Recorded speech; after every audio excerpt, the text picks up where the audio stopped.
ജനങ്ങൾക്ക് മുമ്പിൽ വളരെ തെറ്റിദ്ധരിക്കപ്പെടുന്ന ഒരു വ്യക്തിയായിട്ട് ഞാൻ നിൽക്കുകയാണ്. ഞാൻ ആ കുടുംബത്തിന്റെ കൂടെ തന്നെയാണ്. കാരണം അവരുടെ ആവശ്യം എന്താണ്, അതുതന്നെയാണ് എൻ്റെ ആവശ്യം. ജയിലിൽ നിന്ന് പുറത്തിറങ്ങിയ പി ദിവ്യയെ 24 ന്യൂസ് ഇന്റർവ്യൂ ചെയ്തു. ആ ഇന്റർവ്യൂ ആണ് താഴെ നിങ്ങൾ ഓടിക്കൊണ്ടിരിക്കുന്നത്. നിങ്ങൾക്ക് നെറ്റിൽ കിട്ടുന്നതാണ്.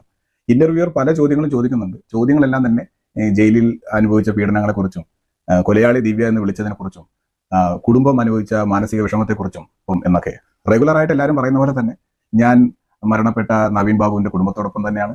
ഞാൻ എൻ്റെ നിരപരാധിത്വം തെളിയിക്കും, നിയമ പോരാട്ടം തീർച്ചയായും നടത്തും, തെറ്റിതിരുത്തി മുന്നോട്ട് പോകും. ഇത്തരത്തിലുള്ള റെഗുലർ ഡയലോഗുകളാണ്. ഇവിടെ ഒരിക്കലും വിചാരണ കൂടാതെ പി ദിവ്യയെ തൂക്കിക്കൊല്ലണമെന്നോ പി ദിവ്യ തെറ്റുകാരിയാണോ എന്നൊന്നുമല്ല. ഒറ്റ ചോദ്യമേ ഞങ്ങൾക്കുള്ളൂ. പെട്രോൾ പമ്പിന് NOC നൽകിയതിന് നവീൻ ബാബു കൈക്കൂലി വാങ്ങി എന്നതിന്റെ തെളിവുകൾ നിങ്ങളുടെ പക്കലുണ്ട് എന്നും 2 ദിവസത്തിനുള്ളിൽ അത് പുറത്തുവിടും എന്നാണ് നിങ്ങൾ അന്ന് പറഞ്ഞത്.